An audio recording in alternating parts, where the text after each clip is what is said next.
você, seja muito bem-vindo, bem-vinda, bem-vindes a mais um episódio do podcast Cinema em Movimento. Eu sou Pablo Rodrigues, crítico de cinema, criador do canal Cinema em Movimento lá no YouTube. E no episódio de hoje, vamos fazer uma homenagem a um dos maiores clássicos da história do cinema, que está completando 70 anos de existência. Hoje é a vez de falar sobre Cantando na Chuva, o maior dos musicais, filme dirigido pelo Gene Kelly e pelo Stanley Donen em 1952, e hoje chegou a hora da gente fazer a nossa homenagem a esta obra-prima cinematográfica.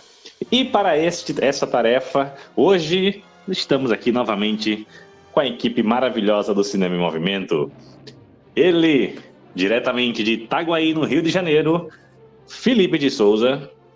Olá, prazer estar aqui novamente, principalmente falando desse grande filme clássico do musical, né?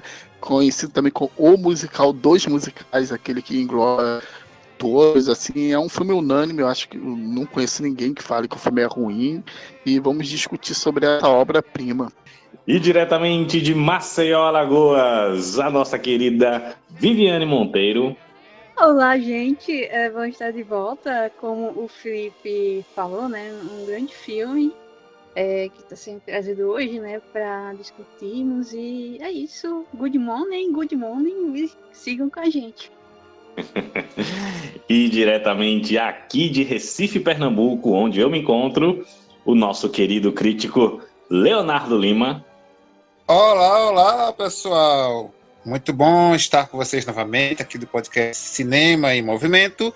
E vamos hoje, né, ao ritmo dos musicais de Hollywood, vamos cantar na chuva com Gene Kelly!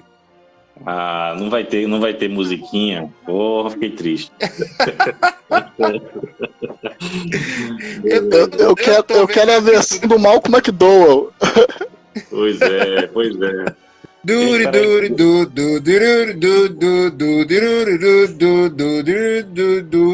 I'm sing the rain, can't sing the rain, what glorious feeling and my happy again.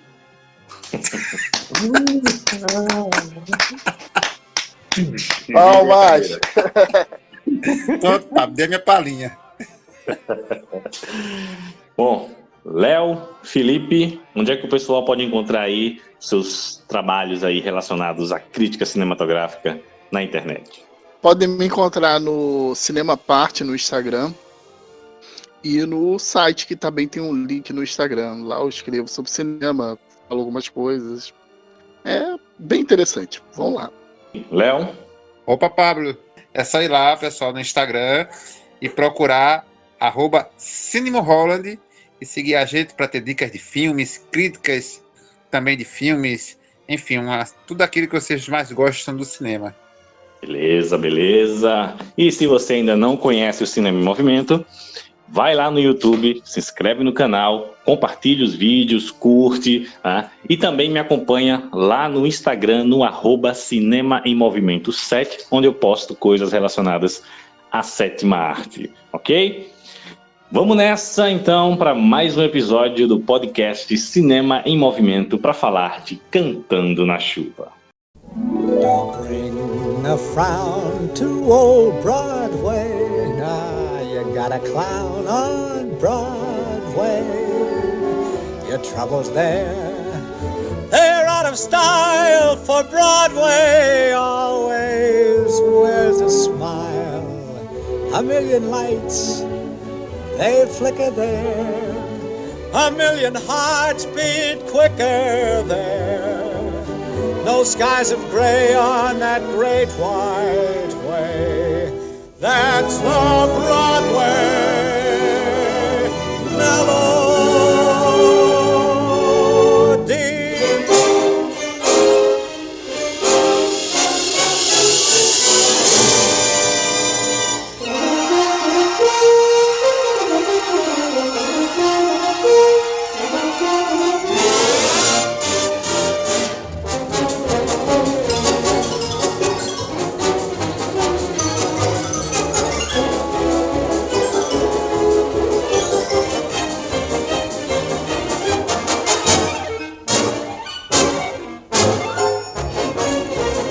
Cantando na Chuva, este musical, como já foi dito aí pelo Felipe, considerado o musical dos musicais, né?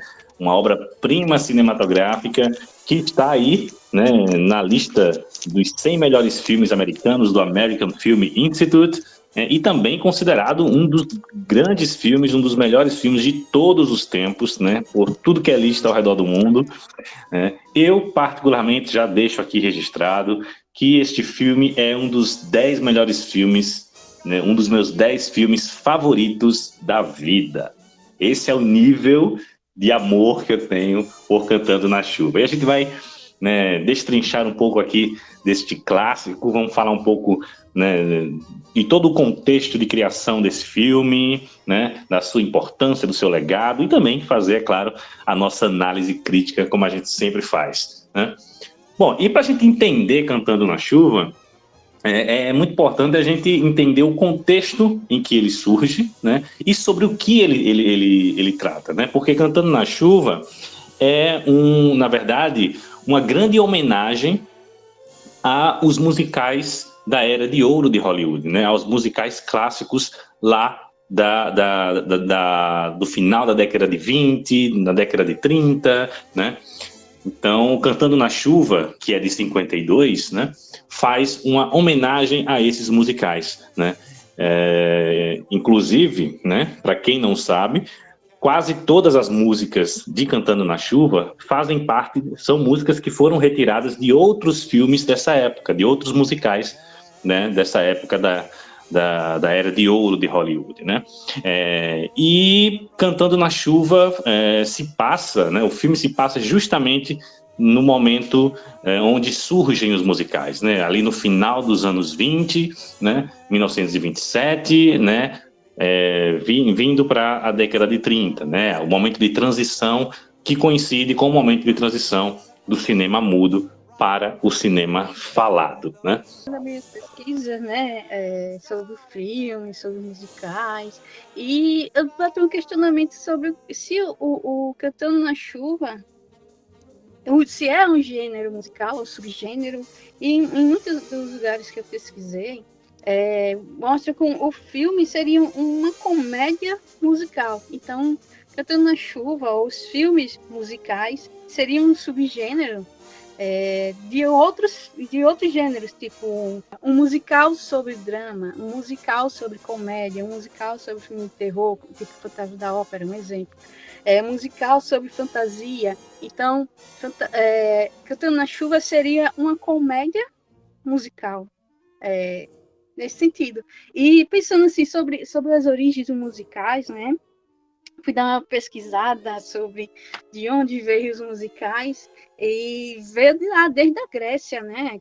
Quando os atores que encenavam as peças, os dramas, a música fazia parte como uma forma de pontuar os momentos mais dramáticos durante as apresentações da peça. Então, com isso foi surgindo os cantos, os cantores que em conjunto acabava atuando, e o passar do tempo, né, dos séculos, lá para o século XVI, na Itália, surgiam as encenações dramáticas e o uso do canto, que foi evoluindo, até chegar a dar origem à ópera, né, como um gênero musical. A Itália, no século XVI, foi responsável pelo surgimento da ópera, né, que seria um gênero musical muito forte na cultura europeia. Aí, depois de alguns séculos, posteriormente, a narrativa da ópera e a estrutura dos elementos musicais, essa divisão narrativa, foram os primeiros parâmetros que seria a linguagem do musical como espetáculo, como a gente conhece. Aí, tendo essas temáticas, tal, dos primeiros musicais, eles eram retirados da mitologia greco-romana, ou então da antiguidade oriental. Então, as inspirações para a narrativa era de temas greco-romanos, ou então da antiguidade oriental. E quando chegou no século XIX, os alemães e ingleses deram uma mudada nisso e usaram os temas medievais e também os temas mais contemporâneos e populares. Aí surgiu o que a gente conhece dos musicais. e que depois veio para os Estados Unidos, aí popularizou. Essa eu não sabia. Essa eu não sabia. Pablo, é interessante notar na evolução da arte cênica, como a Vivi falou, né, que a partir do momento que ela foi amadurecendo e ela foi incluindo a música, é como isso entrou no cinema. Porque o primeiro filme sonoro já é, quer dizer, sonoro não, o primeiro filme falado, ele já é um musical. Existe pelo menos uns 2 filmes musicais que são mudo, né? Ele tem aquela trilha já feita para o filme, tem os sapateados, coisas desse tipo, mas eles são filmes mudos, essencialmente mudos, né? Já tem aquele trabalho da Warner para filmes com som, que vai até o Robin Hood, que é um filme, acho que de 26 por aí, que ele já tem o som incluído, né? Uma gravação de som ao qual se coloca ali do questão dos animais, algumas cenas de ação, mas ele não é um filme falado e tem o grande, né? Um cantor de jazz que é de 27, que já tem aí as faixas com som muito mais definidas, chegando a ter diálogos bem claros com som, embora ele não é um filme totalmente falado, ainda depende do intertítulos. Então, a partir do momento que o som entra no cinema, parece que não sabem como utilizá-lo como ferramenta e recorrem a um tipo de cinema que só é possível ter sua sustentabilidade através do som, que são os musicais, que depende completamente do som. Embora os musicais que a gente vai falar inicialmente, eles ainda têm um suporte de som que é utilizado em alguns momentos, mas a música não é o todo, né? Até mesmo, por exemplo, o Melodia da Broadway, que é um filme de 30, se eu não me engano. Melodia da Broadway, a primeira versão é de 29. 29, né? E ele tem canções no filme, tem dança, tem tudo isso, mas ele é um filme sonoro, mas ele depende muito dos diálogos e tal, e tem aquelas limitações, né? A câmera fica num ângulo ali, os olhos afastados, ela fica um pouco paralisada, então não é também aquele espetáculo, né? Não é nada filmado como um espetáculo, como se tornou os musicais que vieram depois. Então, até do ponto de vista de música, fica limitado, e do ponto de vista cinematográfico, assim, da própria estética e linguagem, ele fica um pouco limitado, dado o advento do som. O som não permitiu muitas coisas, assim. Até acho engraçado que no próprio Cantando na Chuva tem algumas cenas que mostram dos filmes mudos do ator protagonista lá, e você percebe que a câmera tá muito fluida, se movendo pra caramba, e você percebe que aquela câmera não é uma câmera da década de 20, é uma câmera dos anos 50, entendeu? Ela tá reproduzindo o cinema mudo, mas ela não é uma câmera que existia no cinema mudo. Pô, quem dera, se a câmera se movimentasse tanto daquele jeito, imagine Na Última Gargalhada, que é um filme muito fluido, ou Aurora, os dois do Monal, que são um filme que tem uma câmera que se move bastante. Ela ainda assim não chegou naquele nível dos filmes que é apresentado. Então, ele tenta reproduzir uma coisa, mas ele não tá filmando como se fosse, assim, é até meio anacrônico você ver essas cenas do filme mudo. Então, é sempre interessante ver isso, de como essas tecnologias chegaram e foram utilizadas. O cinema mudo, ele era muito à frente do cinema falado. Quando o cinema começou a falar, as câmeras pararam de andar. Virou quase um retorno ao teatro filmado. Só fazendo uma correção aqui histórica, a gente tem, em 1906, a Alice Guy Blaché, né, a primeira grande cineasta do cinema, a matriarca do cinema, né, ela fez talvez o primeiro filme que a gente possa dizer que é falado e cantado, né? Então seria o primeiro musical, né? Que é um filme de 1906, onde ela utiliza uma tecnologia inovadora para a época, né? Ela utiliza o gramofone, né? Acho que é assim que se chamava, E ela cria praticamente no cinema a dublagem, né? E o filme retrata um cara cantando, né, no palco lá, né, e ela utiliza desse aparelho que gravava o som à parte e reproduzia junto com o filme depois, né? Então a Alice já faz ali em 1906 um musical. Em 1907, tem outro musical dela, Pablo. O The Irresistible Piano, que é maravilhoso. É maravilhoso o filme. Curtinho, acho que tem uns 5 ou 6, mas é obra-prima.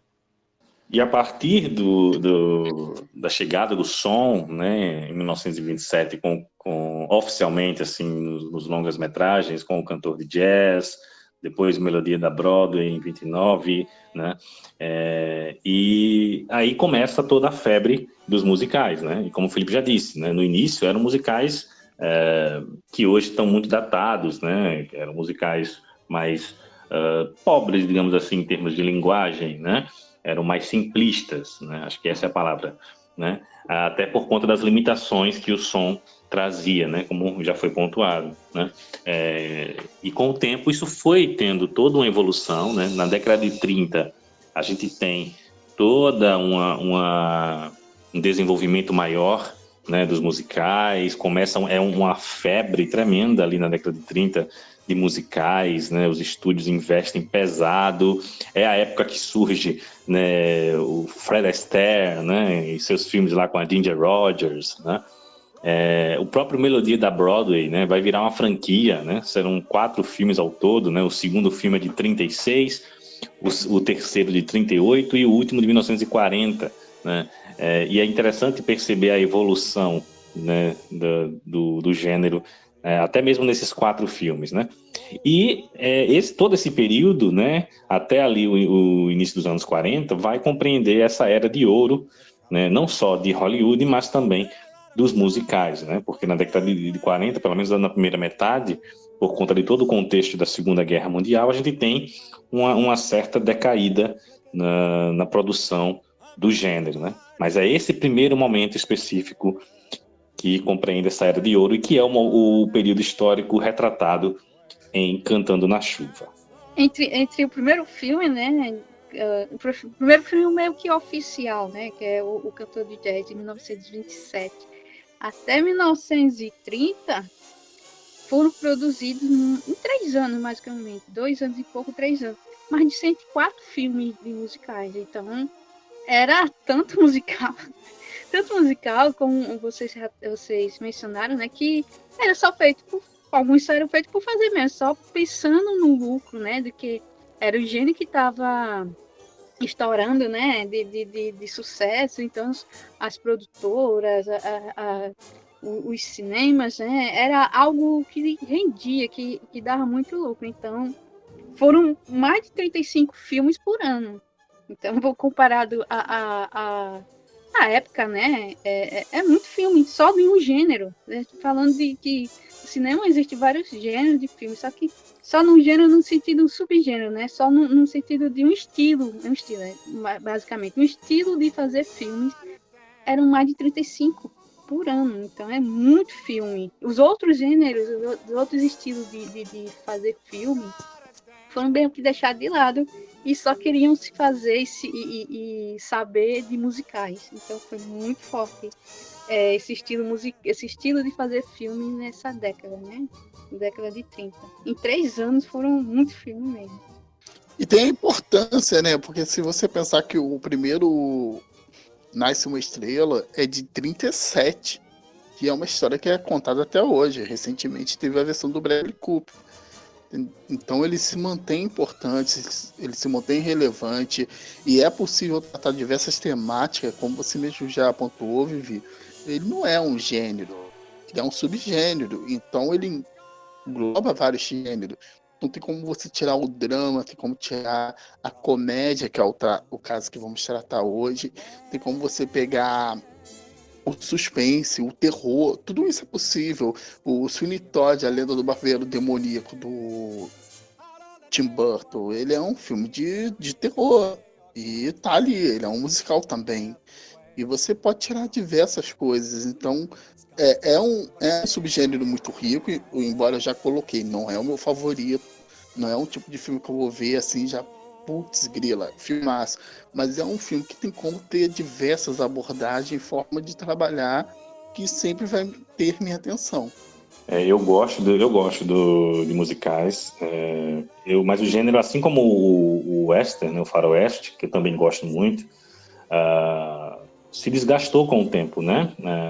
E a gente ainda não teve uma revitalização, digamos assim, né? A gente tem um ou outro musical recente, né, mas a gente percebe que são musicais onde a predominância maior é do gênero que está aliado a ele, né? No caso do Nasce uma Estrela, do Bradley Cooper, né? É mais um drama musical, digamos, mais raiz, né? Que é difícil a gente ter hoje em dia, né?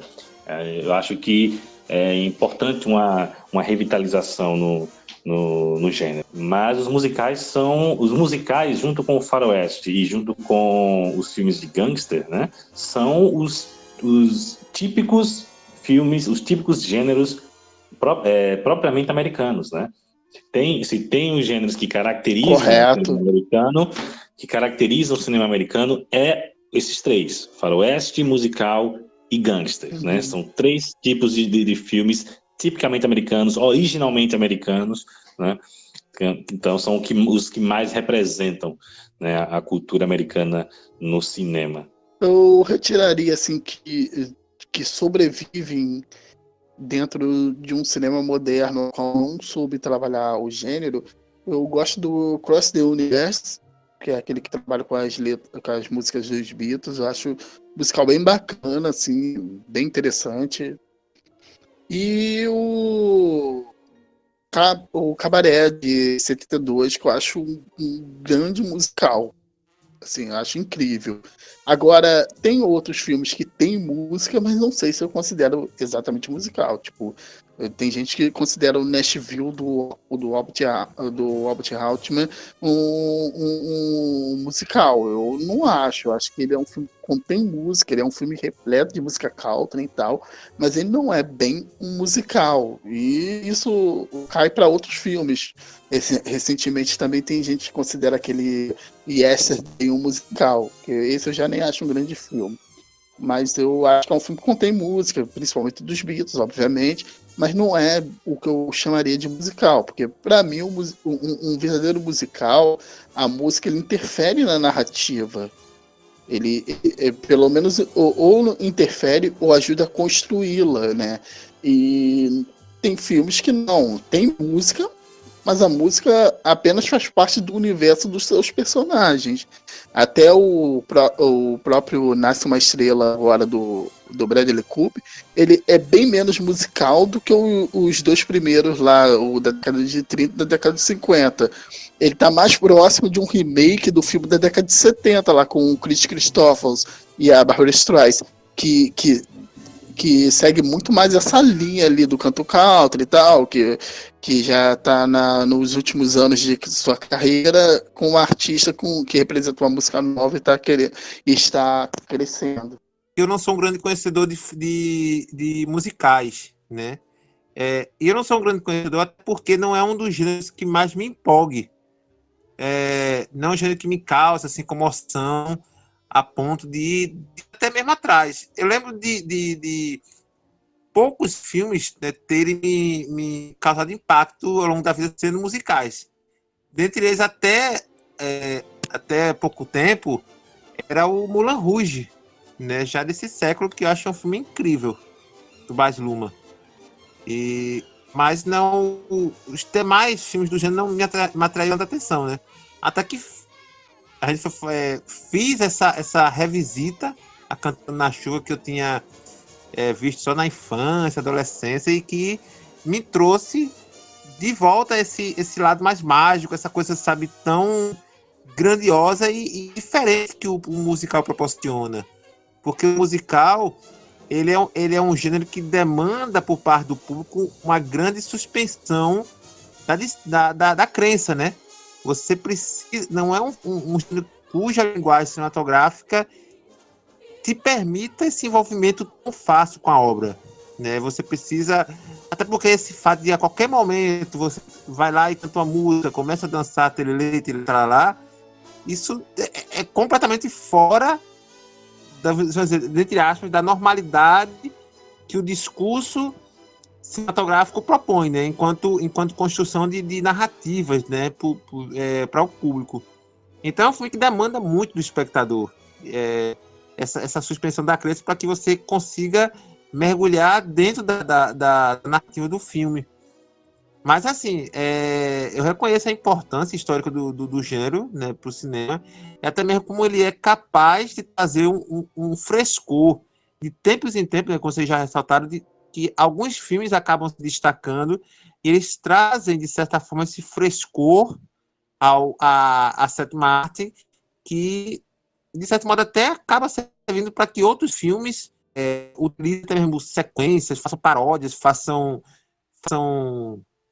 algo, né, influenciado por esses musicais que surgem de tempos em tempos para ser incluído nas próprias linguagens desse filme dos demais gêneros.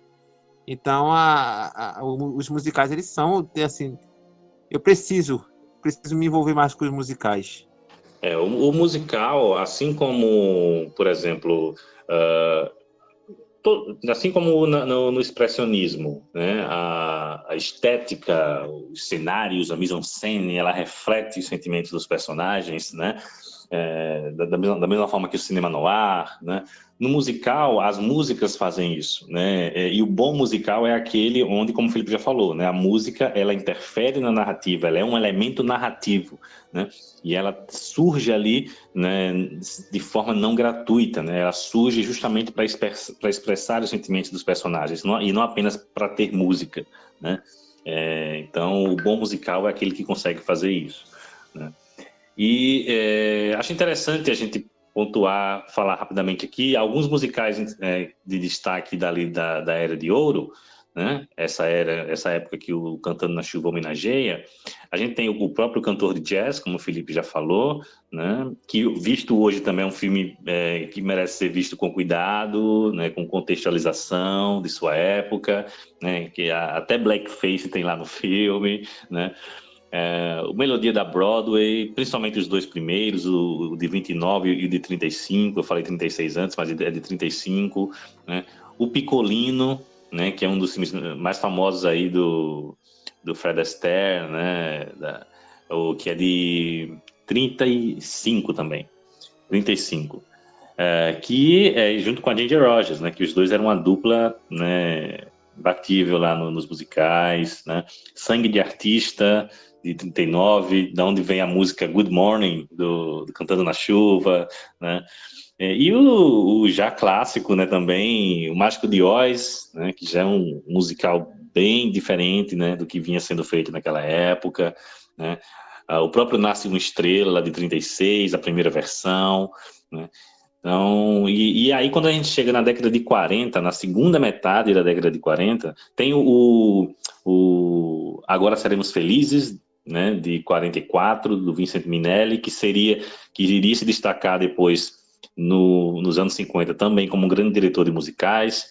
E a partir daí, da segunda metade da década de 40, a gente tem uma renovação no gênero musical, né? Tem diretores como o Vincent Minnelli, que traz uma pegada bem mais artística, né, trazendo elementos, investindo muito nessa pegada dos cenários, né, de trazer as emoções de forma muito estética, né, não apenas nas músicas, né.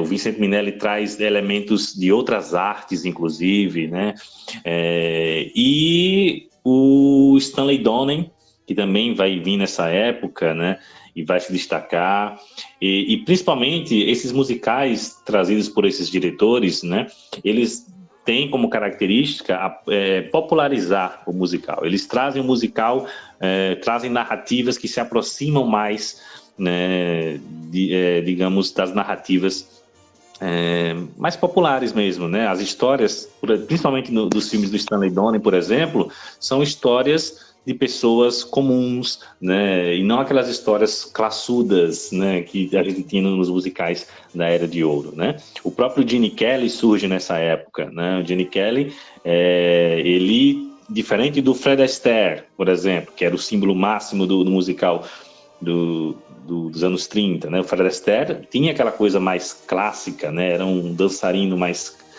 clássico, né? Mais elegante, né? Já o Gene Kelly tinha uma outra proposta. O Gene Kelly tentava ser o cara comum, né? Tentava trazer o musical, a dança para a coisa popular, né? Ele fazia a gente acreditar que qualquer um poderia dançar como ele, né? E aí a gente tem essa época de filmes como o próprio Agora Seremos Felizes, o Um Dia em Nova York, que inclusive é com o Gene Kelly e o Frank Sinatra, né? O Sinfonia em Paris, de 1951, A Roda da Fortuna, de 53, do Vincent Minnelli, né? E o próprio Cantando na Chuva, de 52, né? Esse Um Dia em Nova York, ele também é co-diretor, junto também com o Stanley Donen. Os dois dirigiram esse Um Dia em Nova York. E tem que lembrar que o Stanley Donen também é um dançarino nato, né? Ele é incrível. Quem não lembra ele ganhou o prêmio lá do Oscar honorário em 98, se eu não me engano, né? Quem apresentou foi até o grande Martin Scorsese, e ele fez aquela dança assim, ele já era um senhor, ele não tinha como fazer aquilo. Tu vê ele dançando sem tivesse, fala, pô, nunca vou conseguir fazer isso, e esse homem com essa idade consegue. Moses supposes his toes are roses, but Moses supposes erroneously. But Moses, he noses, his toes aren't roses, as Moses supposes his toes to be. Moses supposes his toes are roses, but Moses supposes erroneously. A Mose is a Mose. A rose is a rose. A toes is a toes. Hoop-de-doodle-doodle. Moses supposes his toes are roses, but Moses supposes erroneously. For Moses, he noses, his toes aren't roses, as Moses supposes his toes to be. Moses supposes his toes are roses. Moses erroneously. Moses his toes are roses, as Moses supposes his toes to be. Rose is a rose is a rose is a rose is a rose is what Moses supposes his toes is. Couldn't be a lily or a tappy tappy dilly. It's gotta be a rose cause it rhymes with Mose. Moses! Moses! Moses!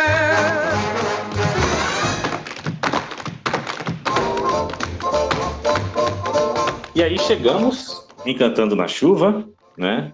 Assim, Cantando na Chuva, no caso, era da MGM, né? Que era um dos estúdios que mais investia nos musicais naquela época, comandado ali, né, pelo Arthur Freed, que era um produtor, né, de renome na época, um grande produtor de musicais. Esses musicais que eu citei, né, praticamente todos eles, né, quase todos eles foram produzidos pelo Arthur Freed.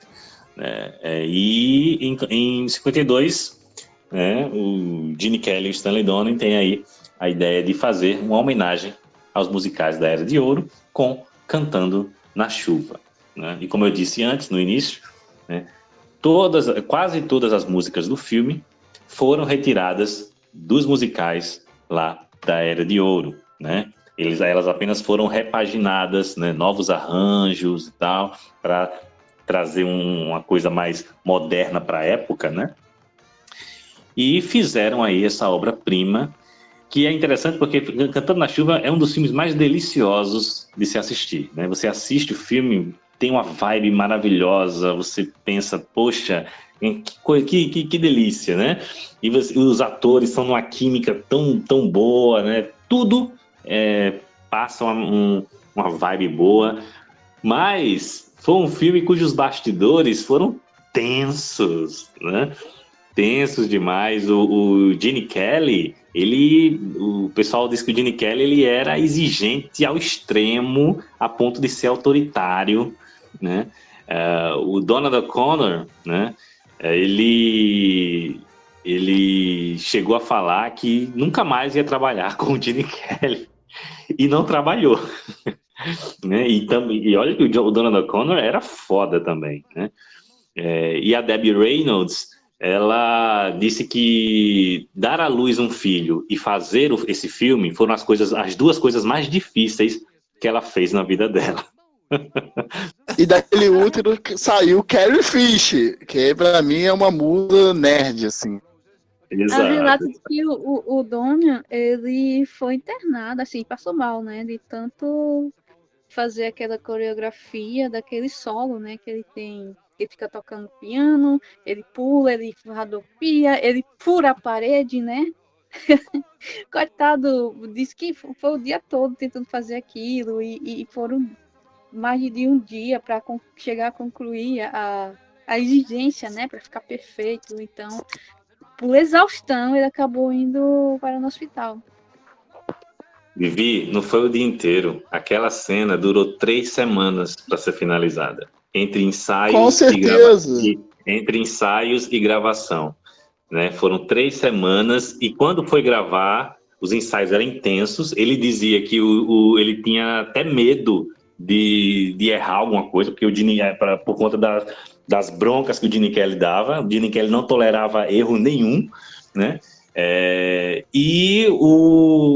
Depois de todos esses ensaios intensos, quando eles foram filmar, eles filmaram num take só, né, sem corte, né, e ele se dedicou intenso, que impressionou todo mundo com o que ele fez, né, e realmente é um número impressionante, né, impressionante que o Donald O'Connor faz naquele filme, né, ele é genial aquela cena, né, e ele impressionou todo mundo com o que ele fez, né, aquele espetáculo, né, que ele fez naquele número, sem cortes e tal, e quando terminou, ele exausto, houve um erro lá na câmera e não conseguiram filmar o número todo, porque acabaram cometendo uma falha lá na câmera, né, e aí perguntaram a ele se no outro dia ele poderia gravar com a mesma intensidade, com a mesma, né, que ele tinha feito, né, naquele dia, e ele, né, disse que sim, só que ele disse que o esforço foi tão grande que acabou tendo um colapso aí, né, nervoso, e o corpo dele, né, não aguentou, e ele era fumante, ele fumava muito, ele fumava até 4 maços de cigarro por dia, e aí não aguentou e foi parar no hospital.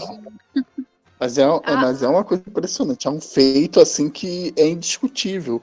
Eu assisti esse filme com a minha companheira, eu já tinha assistido antes, ela a primeira vez, e ela falou assim, nossa, dá cansaço de ver.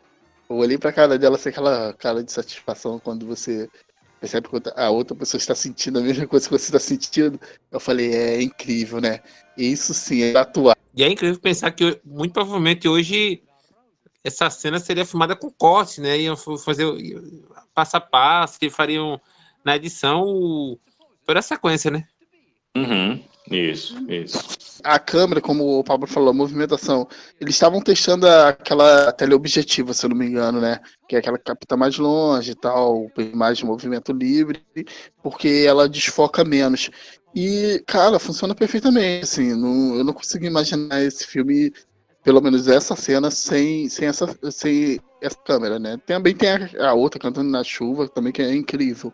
Então, coisas assim que a gente fica boquiaberto, assim, com o quanto de perfeição, né? Tem uma cena mais à frente, que daqui a pouco a gente vai falar com certeza, que reassistindo eu fiquei falando, porra, puta que pariu, isso não pode ter sido feito nesse ano. Só uma correção, gente, eu falei que durou 3 semanas de ensaio, mas foram 3 dias para gravar a cena, tá? A cena do Make a Leg. Eu ia falar da outra Debbie, coisa, que ela também relatou que os pés dela, né, por causa do sapato e a coreografia da música Good Morning, ela não conseguiu, quer dizer, ela fez a cena, né, um take só, que era muita exigência do Gene, e os pés dela, os dedos, saíram sangrando de tanto esforço que foi necessário fazer. Só que não tão satisfeito, por causa do som, que para ele não saiu perfeito, ele gravou a parte do som dos passos dela. Ele que fez, ele que reproduziu depois a gravação com uma dublagem para os passos dela. E não ficou satisfeito. O Gene Kelly e o Stanley Donen, mas muito mais o Gene Kelly, eram tão exigentes que essa sequência, essa cena do Good Morning, ela foi a cena em que eles caem no sofá, né? Que é ali o final da música, né? Foi gravada 40 vezes. 40 vezes, né? A sorte deles é que no filme não foi dirigido pelo Kubrick, né? Porque senão ia ser 130. Em homenagem ao Kubrick, eu não vou usar a palavra exigente aqui, vou falar que era perfeccionista. Inclusive, quem foi cogitada para interpretar a personagem da Debbie Reynolds, né? Da Katy, a princípio tinha sido a Judy Garland, né? Que era uma grande atriz também de musicais da época, a nossa Dorothy, nossa eterna Dorothy, do Mágico de Oz, né? Judy Garland, a June Ellison e a Ann Miller. Elas foram consideradas primeiro, mas acabou que o papel ficou mesmo com a Debbie Reynolds, que era um iniciante de 19 anos na época, né? Mas agora que você falou isso, vamos lá, né? A personagem é a Judy Garland, né? Tu percebe, assim, muito dos personagens que ela já fez, assim, aquele olhar inocente, deslumbrado e tal, é muitos dos personagens que ela fez lá no início de carreira. Eu acho que funcionaria, embora no ano ela já não era mais uma pessoa tão jovem assim, e ela apresentaria mais maturidade, mas eu acho que seria a atriz até ideal. Eu acho ela puta atriz, assim, fantástica, né? Fez musicais incríveis, né? Até por causa do companheiro dela, o Minelli. Então, acho que seria, sei lá, eu gosto da Debbie Reynolds, não tô retirando ela daqui do filme, não. Mas eu acho que a Judy Garland daria, talvez até melhor, né? Funcionaria o par romântico, até porque o Nick Kelly não tem 20 anos nem aqui, nem em nenhum lugar. Ele já é ele já tinha, se eu não me engano, ou 39 ou 40 anos, por aí.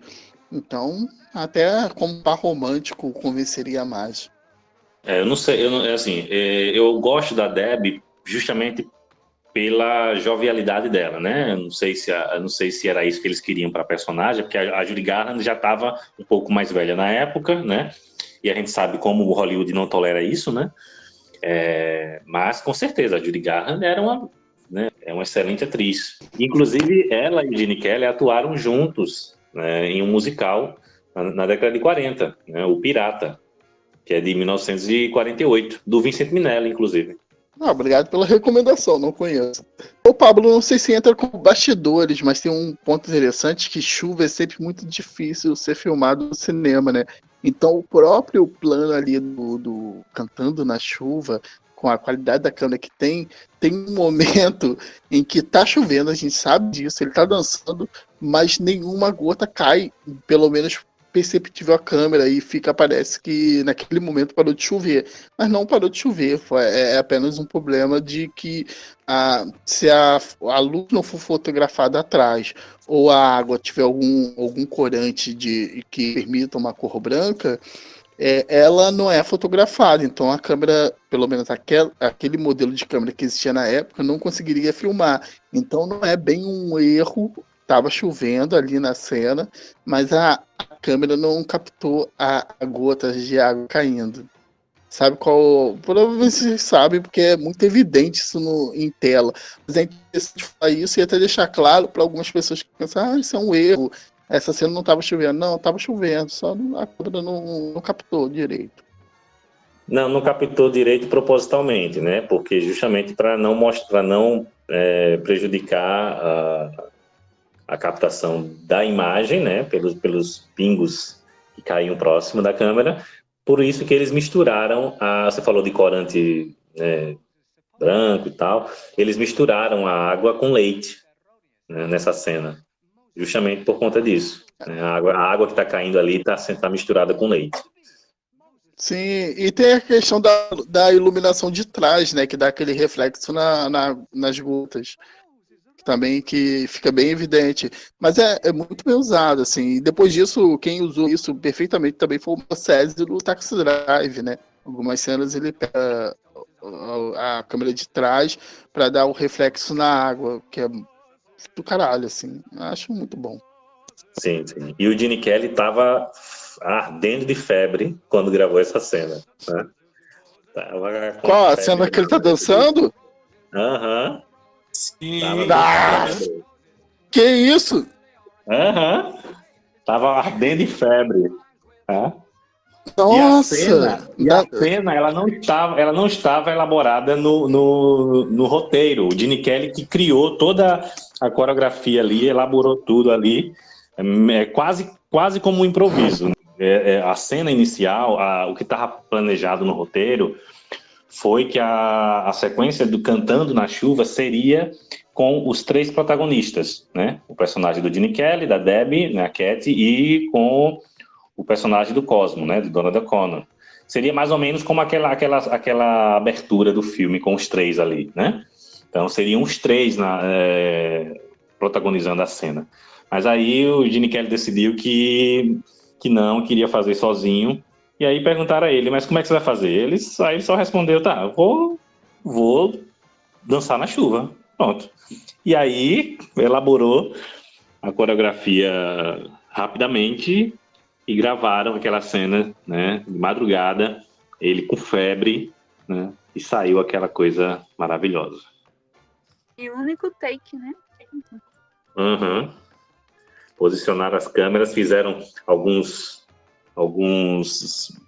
buracos na rua estratégicos, né, para fazer as poças, né, onde ele ia pisar, né, e o impressionante é que era tudo em estúdio, né, gente? Então, maravilhoso. Pablo, você diria que aquela sequência é a mais icônica da história do cinema? Rapaz, eu não diria que é a mais icônica, mas é uma das mais belas, com certeza. Eu também tô nessa daí. Eu acho que icônica pra mim tem diversas, assim. Eu lembro muito da sequência da perseguição dos índios no tempo das diligências. Eu acho incrível. Não envelheceu nada igual essa cena. Mas, cara, agora que você falou isso, a mais icônica da história do cinema, eu acho que é o primeiro impacto que eu tenho ao ver a grande cidade de Metrópolis. Assim, eu acho que aquilo não envelhece nunca. Aquilo é um choque até hoje. Eu quero ver isso no cinema. Hey, I think it'll work. It's a cinch. You know, it may be crazy, but we're gonna do it. The Dueling Cavalier is now a musical. Hot dog! Hallelujah! Fellas, I feel this is my lucky day, March 23rd. Oh, no, your lucky day is the 24th. What do you mean the 24th? It's 1:30 already. It's morning. Yes, and what a lovely morning. Good morning. Good morning. We've talked the whole night through. Good morning. Good morning to you. Good morning. Good morning. It's great to stay up late. Good morning. Good morning to you. When the band began to play, the stars were shining bright. Now the milkman's on his way. It's too late to say good night. So good morning. Good morning. Chegamos em 1952 com Cantando na Chuva, né? Já falamos aí sobre todo o contexto de criação dessa obra, né? E vamos agora para a nossa análise específica, né, aqui sobre o filme. Vamos destrinchar agora em detalhes essa obra-prima, né? E aí, gente, quem quer começar? O que é que vocês querem destacar a priori de Cantando na Chuva? Eu vou destacar a minha indignação para o fato da Demi Harry, quer dizer, não ter participado de um solo, né? Porque todos os momentos que ela tá cantando é acompanhado dos outros dois protagonistas. Acho que o único instante assim que ela aparece cantando solo é no início, quando ela tá rodeada de várias bailarinas. Só que o momento ela é cortada, porque chega o Gene Kelly para conversar com ela, né, para atrapalhar ali a apresentação dela. E também ela chega a cantar, a ser um número somente dela. Então, acho que a minha indignação é com relação a isso. Acho que ela foi prejudicada nesse sentido de não ter um solo só para ela, sabe? Uma música, uma apresentação, assim como os outros dois tiveram, sabe? Acho que esse filme deixa um pouco isso, né? Era 3 protagonistas, mas ela veio que estava sendo levada junto com os outros dois em todas as performances deles.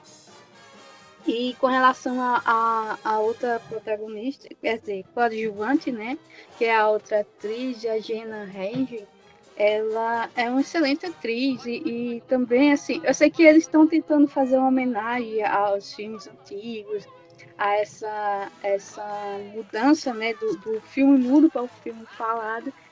Mas, assim, a caricatura que fizeram dela, né, de que... Porque a mulher que foi a que teve a voz prejudicada, assim, por que não botar um homem também que também teve essa dificuldade da transição do cinema mudo para o falado? Porque só a voz da mulher e outra voz estridente, horrível, feia. E ela não era assim, a voz dela era até bem bonita. Tanto que a dublagem, naquela cena que eles estão no teatro, né? A outra personagem está dublando ela, está dublando outra personagem. A voz original que está cantando ali é a voz dela. Ela realmente era uma exímia cantora. Só que o personagem, ela tinha que fazer aquela voz estridente, horrível, né?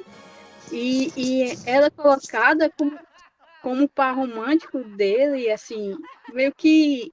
Não como se hoje em dia fazem, né? Que os cantores, atores se juntam para só em prol daquele projeto, formam um romance fictício só para ganhar imagem e dinheiro e fama. E quando na verdade não é um romance, na verdade um romance fake. E acho que assim, os personagens, pela distribuição, o roteiro em si, ele é meio misógino, sabe?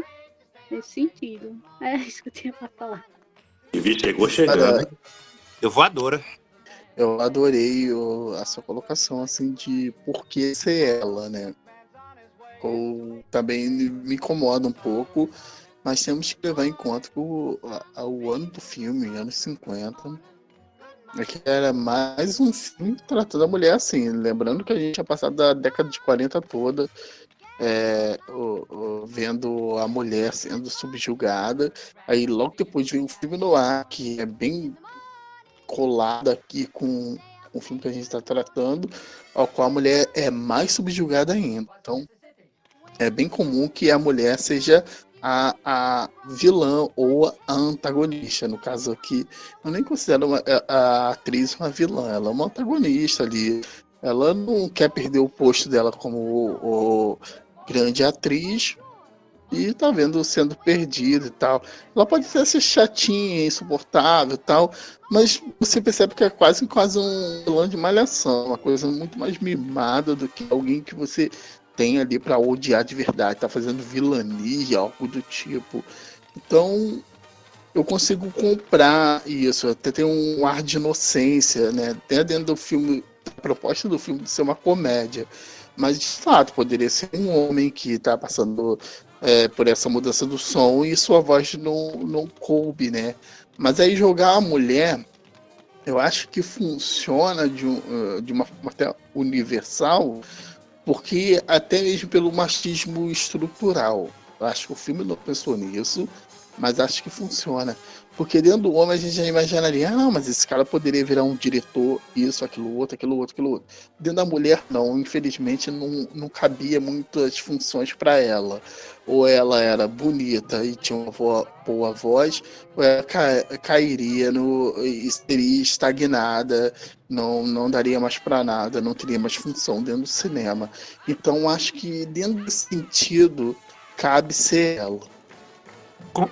Eu concordo com o Felipe quanto a essa visão acerca do roteiro, traz essas questões relacionadas a essa coisa de uma misoginia que se ao nível do roteiro se adequa ao contexto histórico no qual o filme retrata.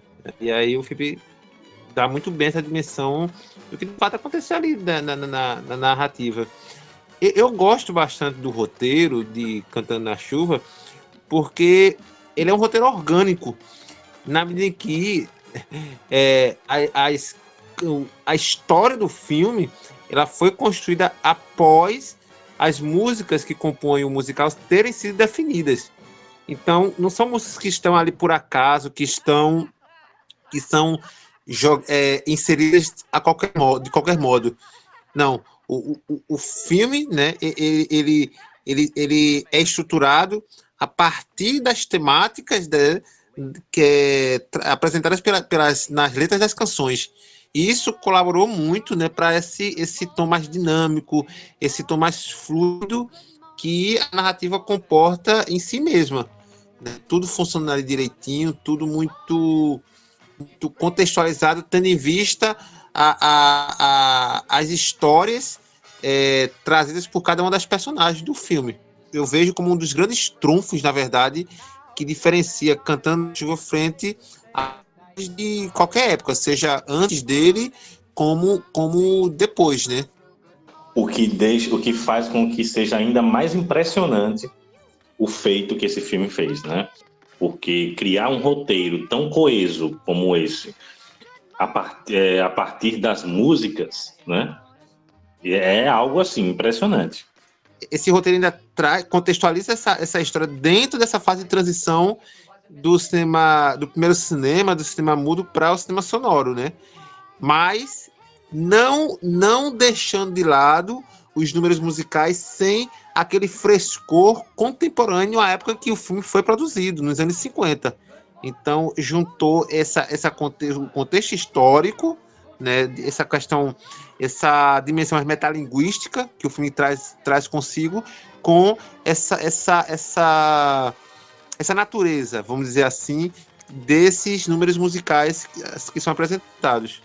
Isso é muito maravilhoso, né? Que ele conta essa história, né? Que é uma história que se passa num outro período, mais antigo, mas traz esses números de uma forma moderna para a época, né?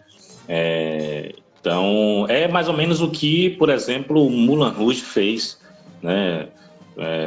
Que conta uma história que se passa em uma outra época, mas com números mais modernos, números musicais, né? E o Cantando na Chuva, ele faz isso. E para mim, esse é o que torna o filme super atual, diferente de outros musicais, né, da época. Porque ele pode ser encarado como uma história sobre aquele período de transição, né? Então ele não vai ficar datado, né, nesse sentido, né? Porque ele já é um filme de uma outra época, falando sobre uma época mais antiga, né? E trazendo então isso para mim já faz com que o filme nunca perca a sua atualidade. E mesmo os números musicais podem ser encarados, né, como algo representante daquela época, né? Eu acho que ele consegue, nesse sentido, ele consegue se manter, né, atual, né, mesmo na sua técnica, que acaba entrando em sintonia com toda a proposta dele, né, essa proposta de ser essa revisão e essa homenagem, né, dos musicais clássicos, né? E além de tudo, além de ser uma homenagem aos musicais clássicos, o filme é uma grande homenagem ao cinema, né? E a tudo que envolve o cinema, né? Eu adoro aquele início do filme ali, né? Com aquela pré-estreia do filme, né? E ali você vê várias características do cinema hollywoodiano da época, né? A fofoqueira de plantão, a colunista lá, né? Das fofocas dos famosos, né? As estreias de gala, né? Os fãs empolvorosos, né? A crítica à mídia, né? A mídia da época, a imprensa, né? As fofocas, as revistas inventavam romances dos famosos, né? Então o filme, além de fazer essa homenagem aos musicais, pegar as músicas dos musicais clássicos, ele ainda faz referências e sátiras de personagens da época ali do estúdio, né? O R. Simpson, o produtor lá, né, do filme, o chefe deles, é uma paródia do Louis Mayer, né, que era um dos presidentes da MGM. Né? A Zelda, que é interpretada inclusive pela Rita Moreno, né, de Amor Sublime Amor, é baseada na Clara Bloom, na Clara Bow, né, que é a It Girl, né? E o diretor lá do filme que eles estão fazendo, né, o Roscoe Dexter, ele é uma caricatura do Erich von Stroheim, né, diretor austríaco, se não me engano, né, um grande diretor aí dos anos 20, né? Dirigiu Ouro e Maldição, né? Então o filme tem todas essas referências ao cinema clássico. Ele é uma grande homenagem a essa era de ouro do cinema, né? E por ser essa homenagem declarada, assumida dessa era de ouro, né, ele pode ser sempre encarado dessa forma, né? E isso torna ele sempre atual. É interessante Sim. aquelas que ele conta a história, né, do início da carreira dele, né? E essa cena é engraçadíssima, toda a construção dela, que a repórter vai falando, como foi a sua trajetória de sucesso? E você vai vendo cada trolha que ele teve que assumir. Cada merda que o cara teve que fazer até chegar ao sucesso, cara, é imbatível, assim, é muito bem construído. Os cortes são muito precisos. E não só os cortes, né? A movimentação de câmera do filme é muito boa, né? Fluida, com muitos traveling shots, né? A câmera lembra até o Scorsese, né? Aquela câmera que vai ao personagem, né? Demais. Muito boa a movimentação de câmera. É engraçado você falar isso, que lembra do Scorsese, né? Como eu falei, quando foi homenageado o Stanley Donen pela carreira, quem levou ele ao palco foi o Scorsese, né? Tudo empolgado. O Scorsese é cinéfilo raiz, assim. E tem várias outras coisas do Scorsese nesse filme, né? Que é, como você mesmo já falou, essa aproximação rápida do personagem, assim, quase com toda personagem que ele quer apresentar, ele faz um traveling pra frente corrido, assim, que lembra muito o trabalho do Scorsese, né? Não sei se veio daí a influência, mas lembra. E é bem gostoso de assistir, porque torna o filme muito mais dinâmico, né? Ele não fica um filme datado. Esse início do filme é uma coisa espetacular, porque desconstrói qualquer expectativa que a pessoa pudesse ter de ver no musical, né, de iniciar com aquela forma e com muito humor, muito uma ironia sutil, né, que você não capta de início, né? Você até demora, gente, ele tá falando uma coisa e você tá vendo outra na tela, como é que é isso? Aí depois só que você entende, né, depois de umas duas ceninhas assim, que ele tá sendo irônico com o passado dele, né? Então, assim, eu acho muito gostoso esse início, muito redondinho todo o filme, de um modo geral, né? Muito coeso, como você falou, Pablo. É, assim, certamente um dos melhores roteiros de toda a história do cinema. E esse início, né, ele é tão bem feito, o filme todo, né? Mas eu gosto muito desse início, porque assim, eu não lembro quem foi que disse isso, não sei se foi o Hitchcock, não tenho certeza, de que o bom filme, ele precisa te prender nos primeiros 10 minutos, sabe? Os primeiros 10 minutos de filme, eles são essenciais, né? E esse filme consegue fazer isso já nessa primeira sequência, né? Porque, como você disse, Léo, é tão gostoso de ver, tem um dinamismo tão grande, né? Com esse jogo de câmera, com essa ironia do que ele está falando, do que ele está narrando e do que a gente está vendo. E aí ele já estabelece todo o tom do filme, né? Todo esse tom de comédia, de paródia, né? De deboche, né? Então ele já estabelece esse tom cômico, né?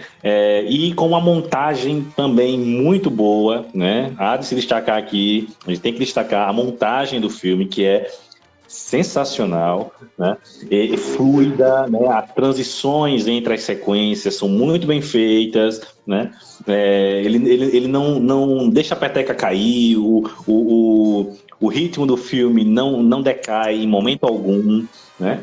Então, e já nesse início ele já estabelece tudo isso de forma sensacional.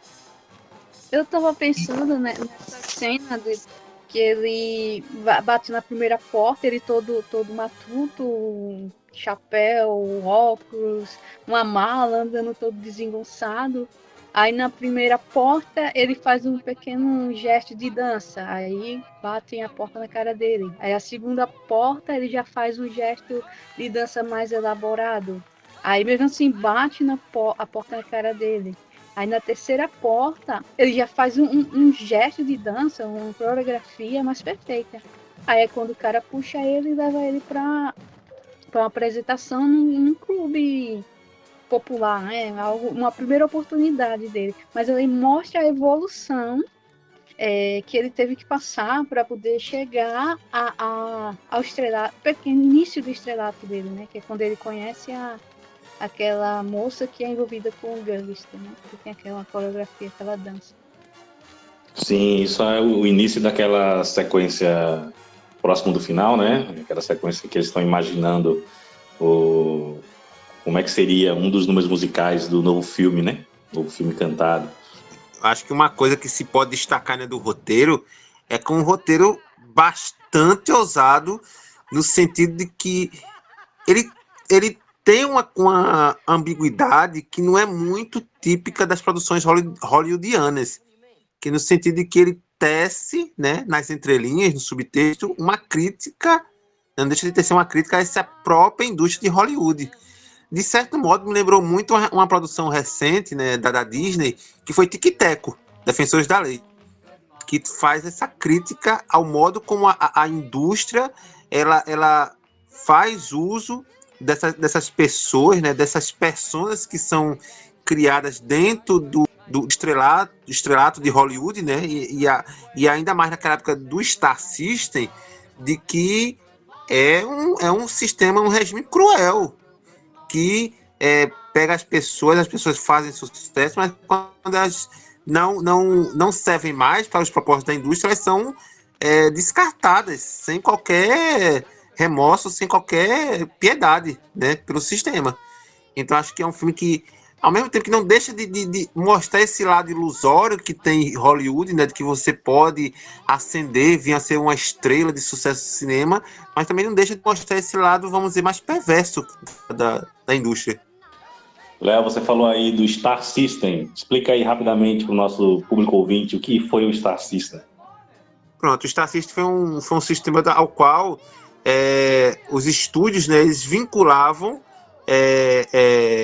as atrizes e os atores da época a contratos que eram muito, assim, aparentemente eram vantajosos, mas se a gente vistos da perspectiva de hoje, eram muito, muito danosos para as carreiras desses atores e atrizes, porque prendiam eles aos estúdios, né? Então, se você, por exemplo, assinasse um contrato para fazer 5 filmes, né, digamos, eu estou no início de carreira, vamos dizer, Leonardo Lima, início de carreira, assim, 5 contratos. Só que digamos que eu estouro, faço sucesso no primeiro filme, o meu contrato, esse contrato ele não previa reajuste no meu salário, nas minhas conquistas, né, com esse estrelato. Então, você praticamente ficava atrelado muitas vezes a sua carreira a um estúdio, inclusive. Também, eu vou falar assim, acho que a sua resposta foi muito boa, muito precisa, mas também limita uma outra questão, que é o comodismo, né? Porque existem atores que gostavam de interpretar um personagem tal, e ao qual ele poderia fazer isso o resto da vida dele e não correr o risco de, do nada, ele ter que fazer o personagem XY, entendeu? O Star System, ele permitia muito isso, tipo, o cara, aquela galã, gostosão, ele não ia cair no risco de ter que fazer um personagem que corria algum risco a imagem dele de galã, coisas do tipo, né? Aí existiam os atores que fugiam um pouco disso. Eu vou citar aqui um ator que é o ator favorito do nosso companheiro aqui, o Caio, que é o Humphrey Bogart, né? Que, tipo, ele surge ali como um personagem no ar, tal, e ele vem como um ator galã e entra até ali depois no Casablanca, que é um clássico absoluto, mas ainda assim ele consegue fazer o Tesouro de Serra Madre, ao qual ele tá com um pouco de barba, mais sujo e tal. Isso não é muito comum dentro dos atores que caem dentro desse sistema, porque eles não têm esse risco de fazer esse tipo de personagem, que vai se tornar futuramente muito mais comum a ideia do ator querer arriscar, criar algo, mas nessa época não era muito comum e eles gostavam desse comodismo, né? E outra questão, gente, sobre Cantando na Chuva, é que ele se passa nesse momento de transição, né, do cinema mudo para o cinema falado, né, e ele é uma aula de história nesse sentido, né?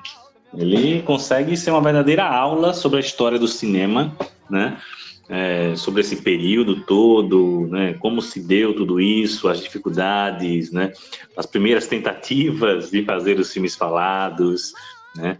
Eu gosto muito desse caráter dele, né? Embora ele demonstra tudo isso com uma visão um pouco mais idealizada, né? Não, até porque o filme é uma comédia leve, né? Ele não traz muito o lado perverso, né? Embora tenha, como o Léo falou ali, uma crítica à questão do Star System, né? Mas o filme ele não se aprofunda muito nesse lado mais perverso de Hollywood, como a gente vê em outro exemplar, né, da época, né, Felipe? Com certeza, existem filmes que vai cair no lado muito mais negativo sobre isso, e é importante ser lembrado, né? Eu acho que o marco desse cinema, para mim, seria o filme do Billy Wilder, que é o Crepúsculo dos Deuses, porque o Crepúsculo dos Deuses mostra uma pessoa que caiu completamente no ostracismo com essa passagem do cinema sonoro do cinema mudo para o cinema sonoro, e mostra o drama mesmo, assim, afetou psicologicamente a personagem, mostra o quanto ela se sentiu abatida com tudo isso, né? Mas que a personagem tem uma frase incrível que eu adoro, que é aquela que, os filmes que ficaram menores, né? Não é ela que perdeu a importância, né? Por mais que essa frase seja incrível, mostra um pouco o quanto foram atingidos por isso.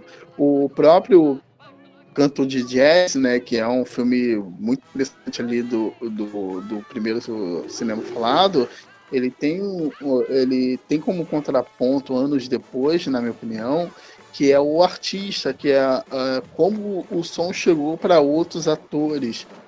Então demonstra muito isso. Então, o cinema falado ele não é um feito técnico que foi acolhido por todos, pelo contrário, ele destruiu carreiras.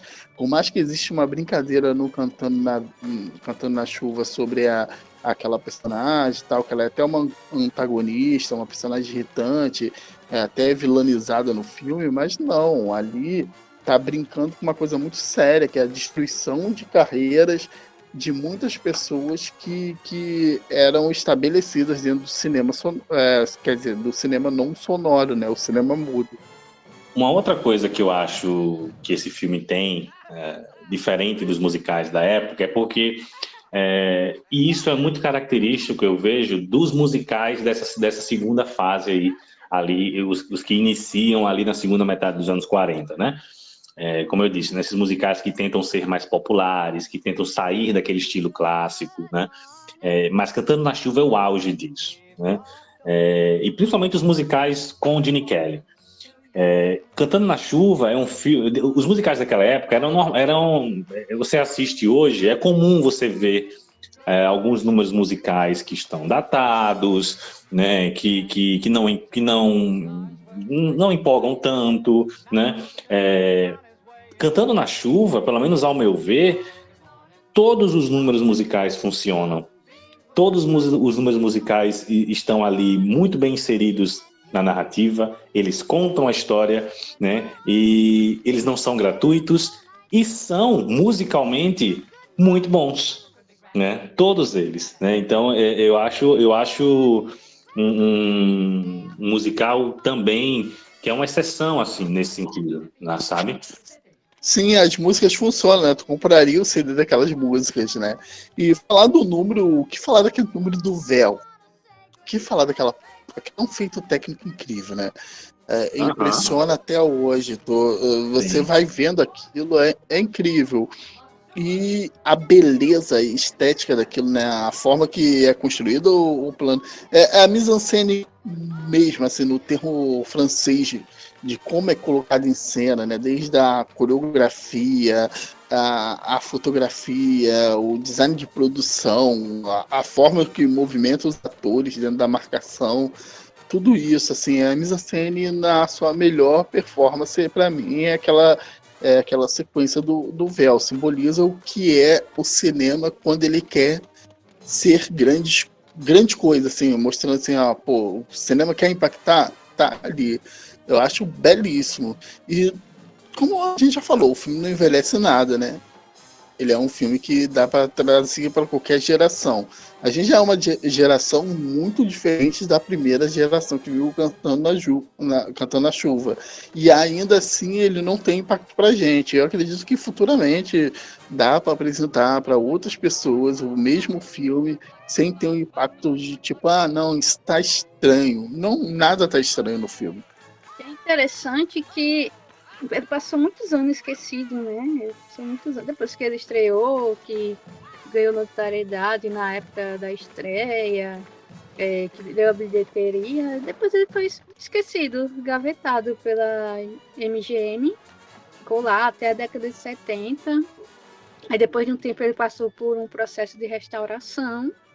Aí quando foi lá pelas décadas de 80, aí a emissora colocou na grade da programação dela e as pessoas que tinham acesso, né, ao canal da TV começaram a assistir e foi gostando, e o filme voltou à popularidade, né, e foi conquistando mais pessoas e o prestígio, né. Então, depois da década de 80, quando a emissora passou a exibir na programação, que o filme teve essa crescente e voltou a fazer sucesso com o público. E esse desprezo por Cantando na Chuva, né? Época de seu lançamento, que a gente pode colocar até em termos relativos. Porque em 52, quando lançado, o filme fez a 10ª maior bilheteria norte-americana nos cinemas. Então, assim, não foi um fracasso de todo. Mas esse esquecimento que a Vivi traz, né, que foi muito significativo, ele pode até ser expresso pelo não reconhecimento do filme, por exemplo, no Oscar. O filme, à época, teve 2 indicações, melhor trilha sonora e melhor atriz coadjuvante, com a Jean Hagen, né, fazendo a Lina Lamont. Mas, assim, não ganhou nada. Um filme, assim, emblemático, um filme tão gostoso, assim, da história do cinema, mas não levou nem o Oscar. O que, pra mim, eu acho um crime, sinceramente. Assim, isso explica muito também, né, esse esquecimento também pelo fato de ele não ter sido, vamos dizer... entrado pro cânone, né? A época do Oscar. E sobre essa questão das músicas, né? Eu vi Cantando na Chuva pela primeira vez na minha adolescência, né? Quando eu estava iniciando o meu aprofundamento na cinefilia, né? E eu, né, quem me conhece sabe, eu gosto muito de dança, né? Eu gosto muito de dançar. E já ensinei dança, inclusive, né, como voluntário em projetos sociais. Já tive até uma boy band cover, né, naquela época, saudosa época dos anos 90. Então eu gosto muito de dança, né? E quando eu vi Cantando na Chuva pela primeira vez, eu pirei assim nos números musicais, né, adorava. Eu lembro que eu ficava tentando dançar que nem os caras, sabe? Então eu via o filme repetidas vezes, os números musicais repetidas vezes, tentando aprender aquele sapateado todo, aqueles passos, aquelas coreografias, né? Adorava, assim, adorava, né? E acho sensacional, assim. E sobre esses números musicais, tem um número musical que ficou de fora do filme, tá? Que é o da música You Are My Lucky Star, que só é cantada ali, um trecho dela, né, um refrão dela, ali na cena final, naquela cena onde onde a Cat vai correndo embora, né, depois de o pessoal descobrir que ela estava dublando a Lina. E aí ela corre e o Gene Kelly manda pararem ela e começa a cantar para ela, né? You Are My Lucky Star, né? Ali só canta o refrão da música, mas existia um número musical com a música inteira, cantada pelo Gene Kelly, que ficou de fora do corte final. Ela foi gravada, inclusive nos extras do DVD da edição especial aqui do Brasil, tem esse número, em que o Gene Kelly canta essa música. É ali naquela cena onde a Cat joga uma torta na cara da Lina, né, naquela festa que tá tendo, e quando ela sai, vai embora com o carro e o Don corre atrás dela, aí quando ele vai voltar para a festa, ele desiste, dá meia volta e caminha pela rua, né, e aí a cena se encerra, mas ali é onde ele começava a cantar essa música, You Are My Lucky Star. O pessoal achou que o ritmo do filme poderia ficava um pouco, dava uma decaída ali naquele momento, e aí preferiram não manter essa cena. O filme teve sessão de teste, Pablo? Sabe dizer? Não sei dizer, Léo, não sei dizer se teve. Acredito que sim, porque pela época quase todos tinham. Duvido muito que a MGM lançaria esse filme sem uma sessão de teste. Né? Ela não imaginaria o problema que teria na bilheteria, porque parece um filme até ganho, né? Se pensar que os musicais eram filmes muito bem vistos. Só que, né, ela tem que lembrar que ela estava no início dos anos 50 e estava tendo aquela mudança toda, já começava uma grande mudança de comportamento em Hollywood, embora o Código Reis não reconhecia, mas os filmes noir já estavam começando a tentar driblar alguns problemas que existiam dado a imposição do Código Reis. Aí tinha outros filmes que já colocavam umas cenas assim, improvisavam uma cena de tentar criar um casal dentro da mesma cena, tal. E o próprio Código Reis impediu um limite de beijo e fazer que o filme ficasse meio nada a ver, né? Como o casal vai beijar desse jeito. E nesse filme já tem um beijo assim um pouco mais extenso do que o limite que era previsto para a época. Então acho que ele conseguiu ultrapassar o limite da época dentro do que ele podia fazer dentro do musical, mas ainda assim, né, era uma época que prejudicava alguns tipos de filme. Mas eu acho que como musical ele é excelente, principalmente na parte de comédia, assim. Acho que é impossível não tirar gargalhadas. Eu não imagino pessoas naquela época não rindo assistindo o filme. Como comédia ele é maravilhoso, né? É aquele filme que você ri muito, por sinal, né? Aquela cena onde eles estão assistindo. O filme tem vários momentos assim, muito bons em termos de comédia, né? Desde a gravação do filme, que eles vão regravar o filme lá de maneira sonora, né? E depois a exibição teste do filme é muito engraçada. É muito engraçado o resultado final do filme quando foi adicionado os sons, né? Yes, yes, yes. No, no, no. Cara, aquilo é a representação precisa do que aconteceu, né? Muitos filmes que... É igual o 3D, né? Quando começou o 3D, aí teve muitos filmes que não foram filmados 3D e foram convertidos. E você assiste aquela coisa e tu fica... Nossa, sério que isso é lançado em 3D? Exemplo, aqueles filmes Fúria de Titãs, que são aberrações, assim. Aberrações, assim. Então, quando uma tecnologia é introduzida e alguém tenta entrar ali no meio de forma até vulgar, acaba dando esses problemas, porque a produção do filme que eles iam gravar, que, se eu não me engano, é até uma ideia de fazer o Ivan Ioné, né? Que depois foi Ivan Ioné, que foi... Agora não lembro. Até competiu o filme colorido com Matar ou Morrer. Mas eu lembro que é quase uma adaptação da mesma história. E não tem como, cara. Você imagina, o diretor entra pra filmar um filme mudo. Do nada o produtor chega, não, isso vai ter que ser falado. Isso tem uma logística incrível do que vai ter que ser mudado. E não tem como fazer isso de improviso. E os caras não têm experiência nenhuma com cinema falado. Então vai gerar um desastre, assim como gerou em diversos filmes da época.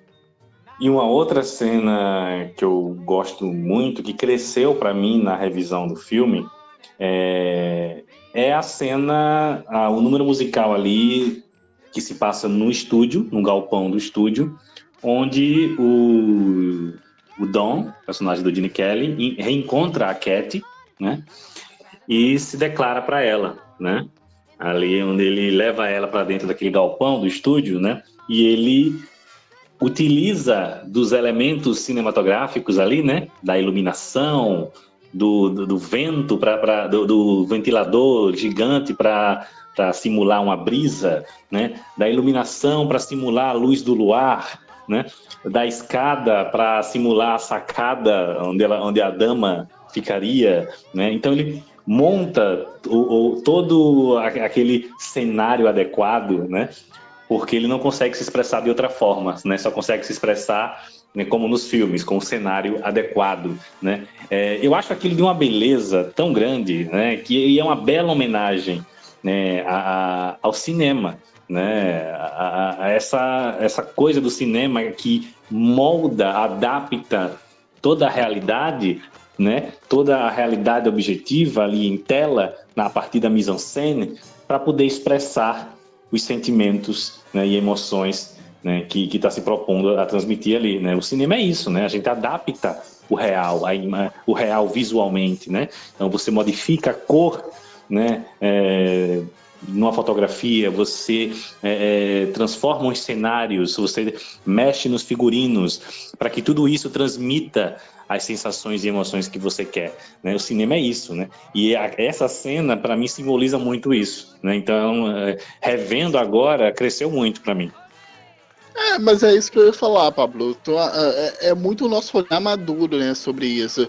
Porque a cena é linda, perfeita, né, maravilhosa, mas é uma cena que você só reconhece quando você acaba tendo conhecimento de cinema. E você percebe o que ele está fazendo, você consegue ver que ele está criando uma cena, e isso tem muito a ver com o amadurecimento nosso sobre o próprio olhar cinematográfico, quando a gente percebe como uma cena é criada. Eu tava pensando aqui, gente, é engraçado, né, como esse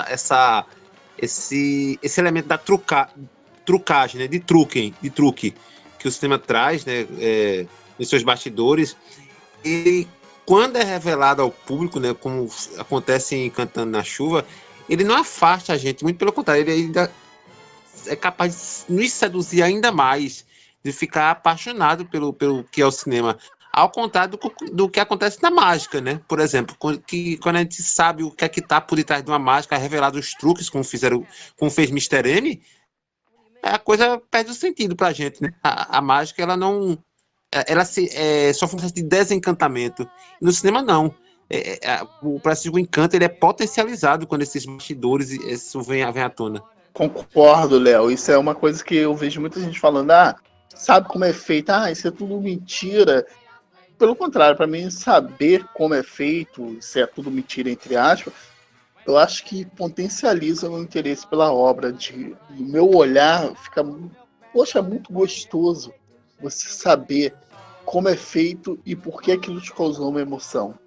E pensar que naquela época, né, era tudo bem arcaico, né, assim, bem as ideias, a criatividade. Não que hoje não tenha isso, mas fosse trazer para os dias atuais aquela poça de chuva, a poça, ele pisando, ou a chuva, ia estar tudo em CGI e em cena lenta, né? Em câmera lenta. Então, perderia totalmente o sentido da magia, né? Da essência mesmo. Ia ficar tudo muito artificial. Nossa, a descrição da Vivi me fez imaginar Cantando na Chuva, dirigido pelo Zack Snyder. Puta que pariu. Nossa, não, cara. Aí destrói minha imagem. Mas isso que não vocês dá falaram, ideia, Pablo, que rola um remake, vice? Deus me livre. Tá repreendido. Mas isso que vocês falaram é interessante, né? Porque essa é a grande magia do cinema e de conhecer sobre cinema, né? Porque toda arte, ela gera emoções, gera sensações, mas a partir de toda uma elaboração lógica e racional do artista, né? Os sentimentos, eles vêm à tona através de técnicas elaboradas logicamente, né? E conhecer isso, conhecer como é que os autores, que o diretor, que a diretora, né, como é que eles construíram tudo aquilo, toda essa mise-en-scène, né, como é que eles elaboraram tudo aquilo para gerar no espectador as emoções que aquilo gera, né, isso torna a coisa ainda mais encantadora. Né? Então, o conhecimento acerca da linguagem cinematográfica permite isso, permite a gente... a obra se torna ainda mais grandiosa quando a gente conhece tudo isso. Mas seguindo, né? Aqui, gente, falando nos números musicais, não tem como não falar, né? Todos eles são maravilhosos, né?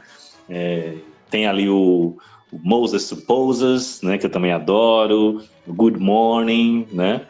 E a clássica cena, né? Uma das mais belas cenas do cinema, que é a cena que dá título ao filme, né? Com o personagem do Gene Kelly, né? Cantando e dançando na chuva, né? Aquela cena maravilhosa. O Léo falando sobre ser uma cena, um ícone, né? Essa cena icônica.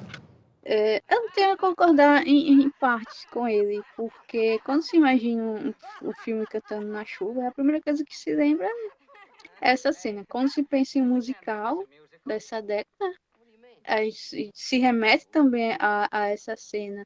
Tanto é que ela é reproduzida até hoje de diversas formas, assim, referências para alguém vestido como o Jim Kelly, ou somente cantando, ou dançando, pulando na chuva, com o guarda-chuva, e sabe, a expressão da alegria, da felicidade, né, que ele está sentindo na cena, né?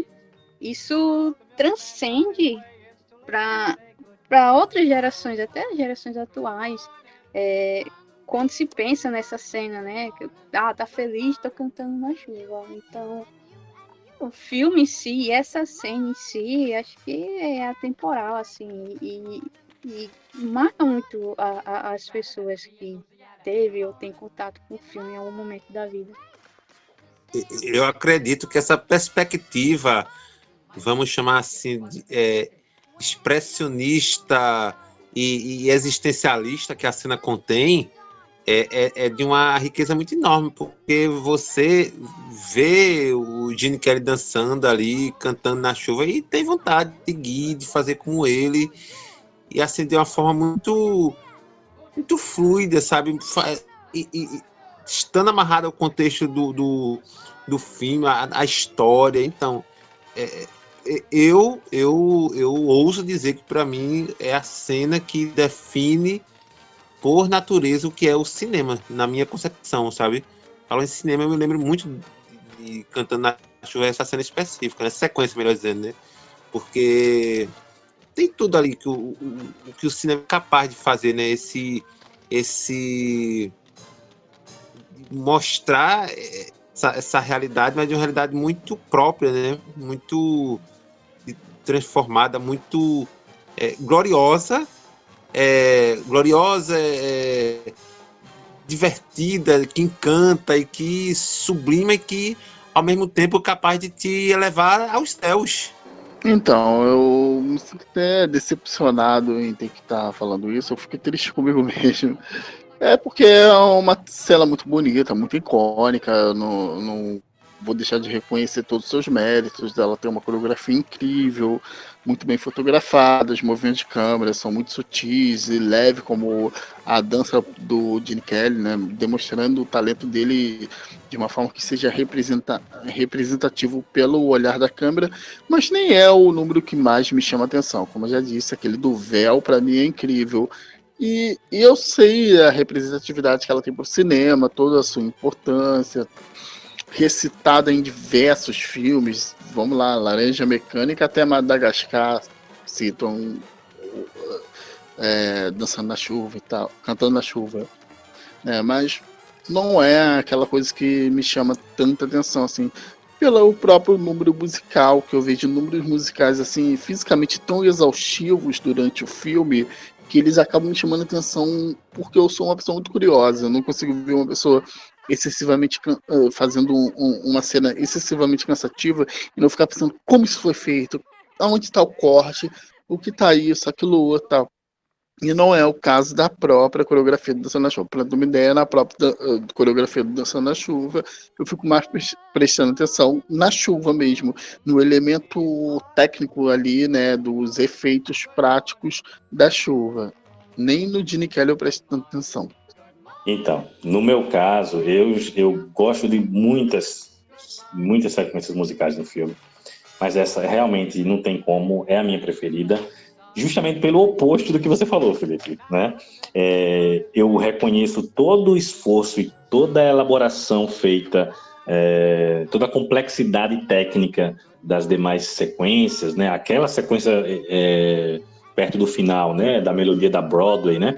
Aquilo ali é algo incrível, né? Que eles juntam ali duas músicas de dois filmes diferentes, né? Do Melodia da Broadway de 29 e do Melodia da Broadway de 35. Eles unem em um musical só, né?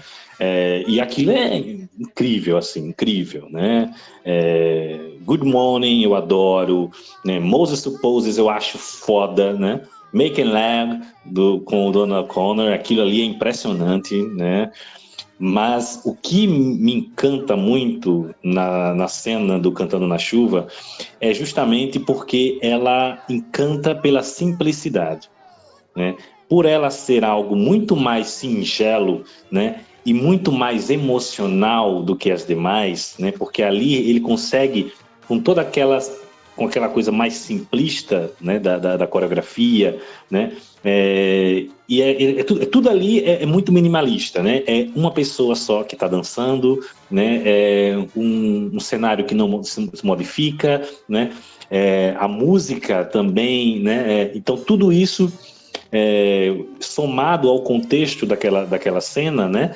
Onde ele está ali refletindo a alegria dele, né? Em estar como ele está naquele momento, né? Apaixonado, né? E é essa paixão que está dando ânimo para ele, né? Seguir ali, né? Até para trazer criatividade na sua carreira, né? Então a gente sai dali daquela sequência maravilhosa do Good Morning, né? Onde os personagens têm aquela ideia, né? Vamos transformar o filme lá em musical. E aí ele tá ali vai levar a Deb em casa, a Cat em casa, né? Tá apaixonado, e aquela cena reflete isso de maneira muito encantadora, através justamente da simplicidade, né? Aquele velho ditado de que às vezes o menos é mais, né? Não que os demais números musicais não sejam fodas, mas justamente por esse daqui investir na simplicidade de forma muito bem feita, né? Isso é o que mais me encanta, né?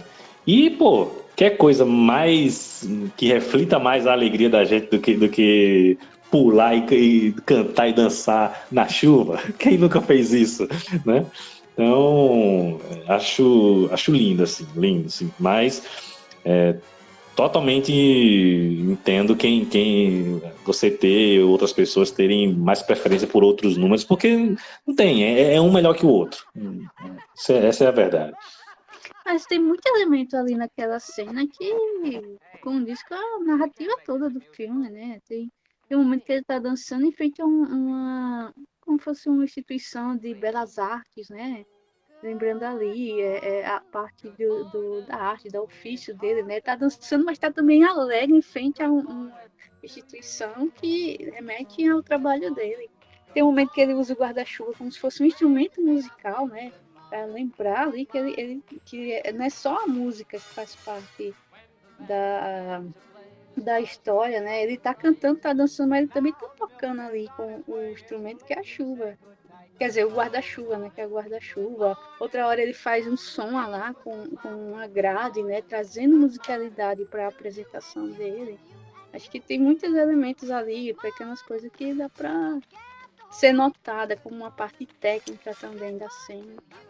E ele tem essa coisa de transformar objetos, né, cotidiano em outra coisa, né? Que isso era algo que eu vejo muito de influência do próprio Chaplin, né?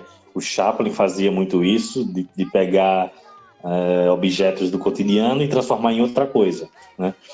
O Gene Kelly às vezes consegue fazer isso nos números musicais dele, né?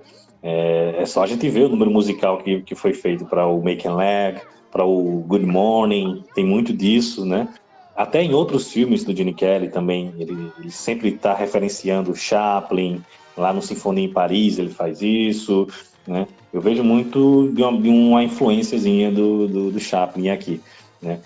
E como você disse, Vivi, é uma cena que ela está muito em sintonia com aquele momento da narrativa, né? Aquele momento, para mim, exigia algo menos complexo, algo mais de uma simplicidade, né?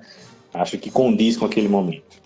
Acho que é menos complexo, pensando na coreografia, coisas desse tipo, mas é uma logística complexa, tipo, chuva pra cacete, uma dimensão de cenário muito grande, bastante movimento da câmera para acompanhá-lo, então existe uma certa complexidade, ela não é tão minimalista assim, é uma cena complexa, porém, dentro da abordagem do filme, comparado a outras cenas, parece que ela é mais sutil, vamos dizer assim. Antes que você fala a captação do som, né? A captação do som da chuva, mas também do sapateado dele e dos outros elementos que ele interage com o ambiente também, foi bem interessante. A música Cantando na Chuva, ela não é inédita do filme, né? Assim como outras músicas, como eu já falei, foram pegas de outros musicais da Era de Ouro, a música Cantando na Chuva, ela apareceu pela primeira vez no cinema em 1929, no filme Hollywood Review, de 1929. Cantando na Chuva é a 7ª vez em que essa música chega nos cinemas. A primeira vez foi lá em 29, depois teve mais 5 vezes em que ela apareceu em musicais, e, por fim, em Cantando na Chuva. E é uma música muito boa, né? E, por fim, em Laranja Mecânica. Verdade. É verdade. 2 filmes que ela ficou memorável, né? Totalmente subvertida em Laranja Mecânica, ressignificada. O Gene Kelly odiava, né? Gene Kelly ficou puto. E eu entendo perfeitamente ele, cara, porque é um dos momentos mais deliciosos do filme, como já falaram aqui. Ele tem um sentido no filme completamente diferente usado no Laranja Mecânica, que acabou gerando até uma brincadeira assim, rebelde, doentia, de cantar Cantando na Chuva em situações perversas mesmo, assim, graças ao Laranja Mecânica. Eu entendo o Gene Kelly perfeitamente. E por falar nisso, né, gente? Porra, Gene Kelly podia ser o tirano que for por conta do seu perfeccionismo, mas o cara era foda, né? O cara era muito bom, cara. Eu gosto muito do Gene Kelly. Ele sempre tem aquela disputazinha que o pessoal faz, né? Do Gene Kelly com o Fred Astaire, qual era o melhor, né? Mas eu sou muito mais fã do Gene Kelly, porque justamente por conta dessa coisa dele querer ser o homem comum, né? O cara comum, né? E que popularizava, né? a dança, né?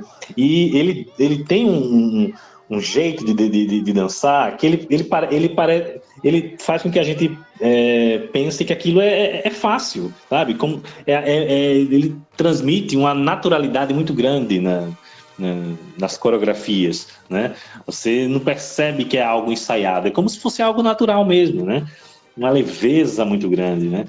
Então eu gosto muito do Gene Kelly, acho ele foda, assim, foda. Ele sempre te deixa aquela sensação de que você conseguiria fazer, né? Mas a gente sabe que não dá. É difícil pra cacete. E como ator ele é incrível, né, cara? Não vou só falar da parte de dança, não, né? Que também é atuação, essa parte física. Mas ele é um ator incrível. Poxa, ele é muito carismático, cara. Ele te convence nos momentos dramáticos e nos momentos de comédia mesmo. Ele é muito bom. E tá muito cercado de bons atores, né? Porque a Deb Daniels, cara, o casal que eles formam é muito gostoso, né? De assistir em tela. É muito, cara, é muito bom. E isso é um dos grandes méritos do filme, né? Esse elenco recheado de atuações gostosas de ver. Até aquela atriz que no filme tem a voz insuportável, mas, cara, o quanto ela é importante para a narrativa. Uhum. É a Jean Hagen. Ela tá ótima, maravilhosa. E sem falar, né, não podemos deixar de falar do Donald O'Connor, né, gente? Porque se o Gene Kelly arrasa, né, o Donald O'Connor consegue ficar ali, né, quase no mesmo nível. Ele tá ali também, alcança, não deixa a desejar, não. né? Os dois dançando ali no Moses Supposes, porra, aquilo ali é foda, velho. E dá um cansaço, hein? tu termina de ver aquela cena, tu fica com fôlego. Imagina o cara que era fumante. Pois é, o cara era fumante, velho. Fumava 4 maços de cigarro por dia, imagina. E a relação entre os personagens dos dois, né?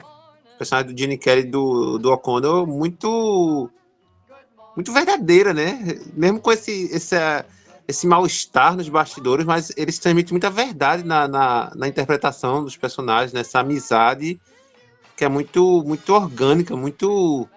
Sabe, é contagiante a amizade deles no filme. Mais uma prova de que eles são ótimos atores, né? Para conseguir deixar esses conflitos, quando liga a câmera, né, eles são os personagens, né? Então, mais uma prova de que são ótimos atores. Os três, né? Os três, assim, tinham um atrito fora das câmeras, mas quando entrava no palco, na atuação, né? Pra filmar, exorcizava qualquer mal-estar que tinha entre eles. Sim. Por isso que é gostoso de ver aquela abertura que dá ênfase aos três, no mesmo patamar, assim, quando eles estão caminhando com o guarda-chuva e abre, dá o nome deles, assim, acho perfeito, porque é isso. Ninguém ali tá abaixo de ninguém. E a Debbie é uma fofura, ela é maravilhosa, é maravilhosa. Ela é linda. Eu casaria com essa mulher amanhã. Dá vontade de você fazer pai da princesa Leia. Dá vontade de você ser amigo dos três ali, de você fazer parte do trio ali. E aquela cena deliciosa que ela vai imitando o cinema mudo, assim, eu não gosto de cinema porque eles só fazem caras e bocas. Sim. Se você já viu um, já viu todos. E não tá tão errado assim em alguns casos. Eu vou levantar uma polêmica aqui. Ia, tava demorando. Léo sem polêmica? Até que ele segurou bem.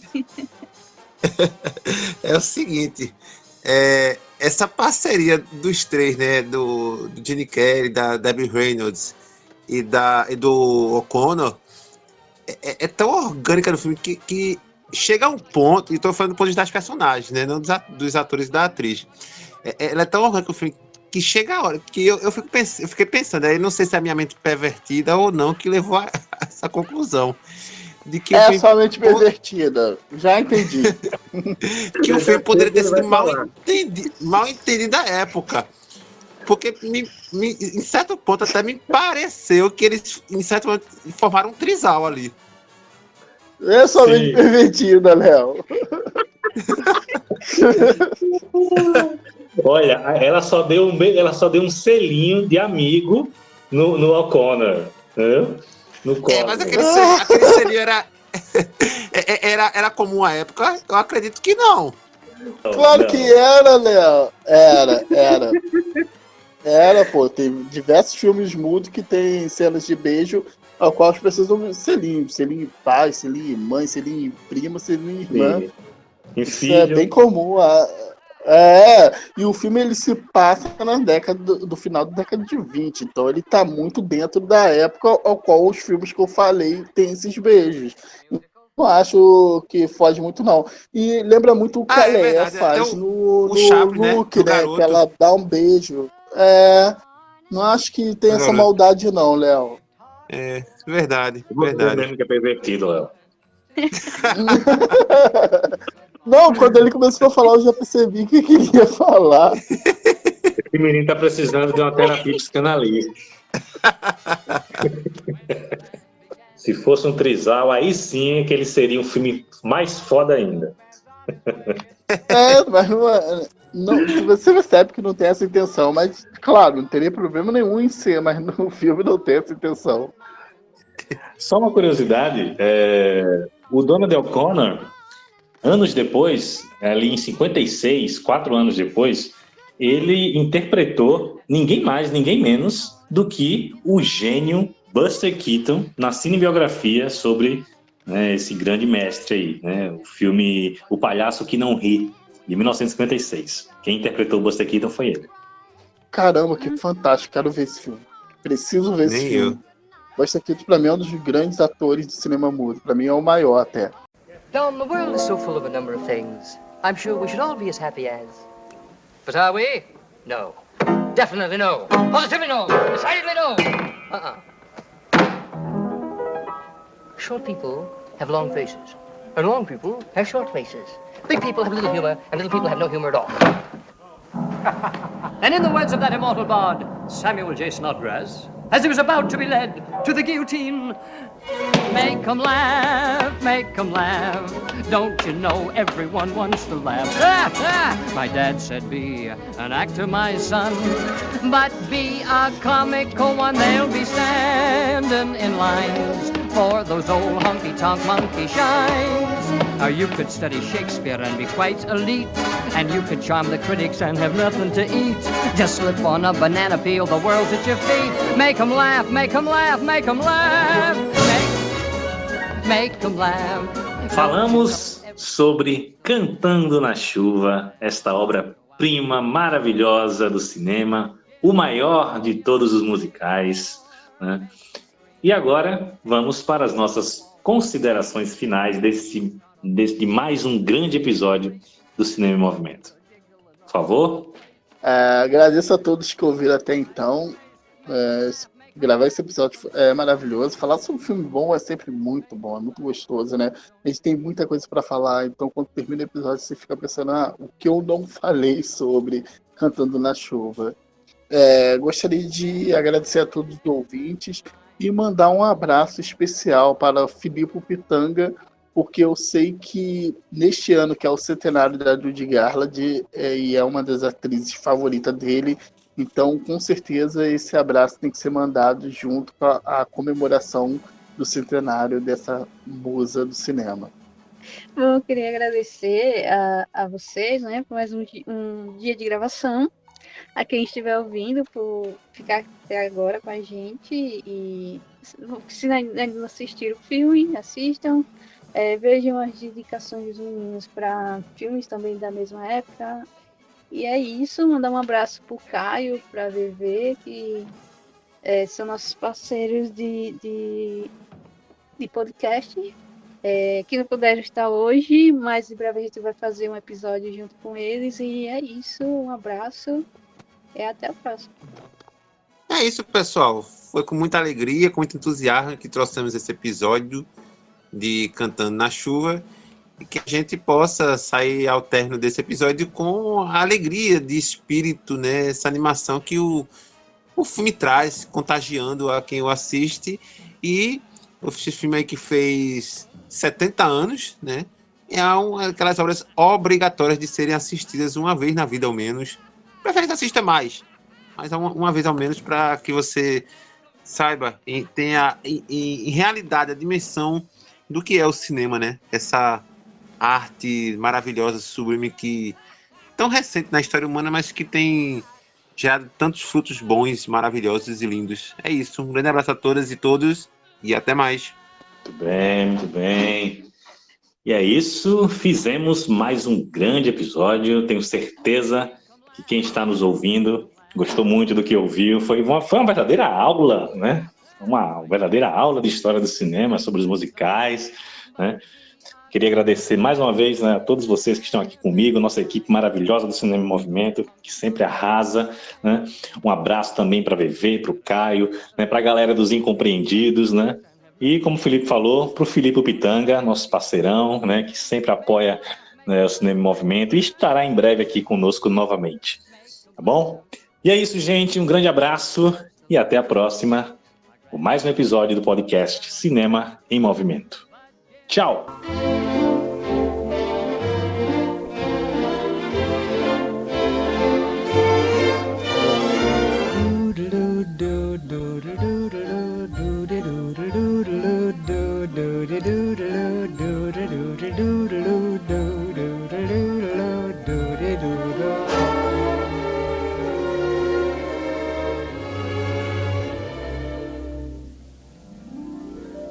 I'm singing in the rain, just singing in the rain. What a glorious feeling, I'm happy again.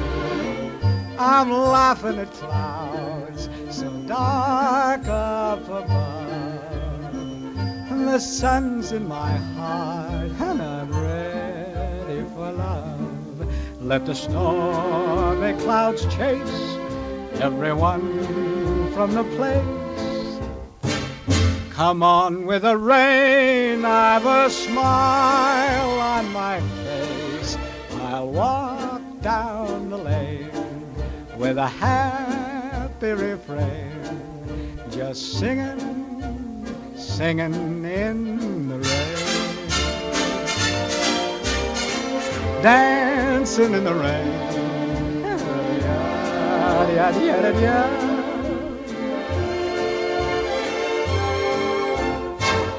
I'm happy again.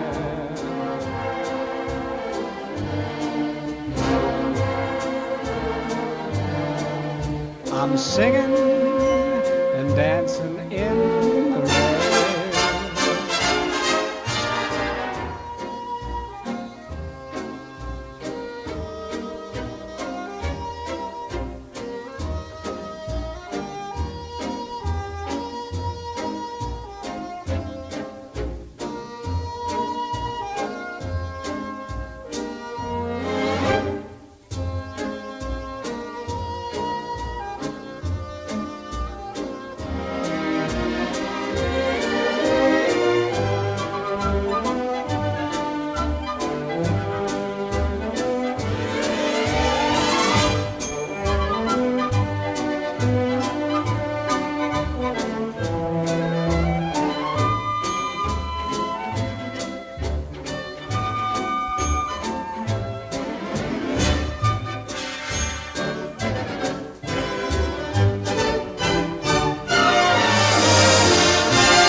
Dancing and singing in the rain.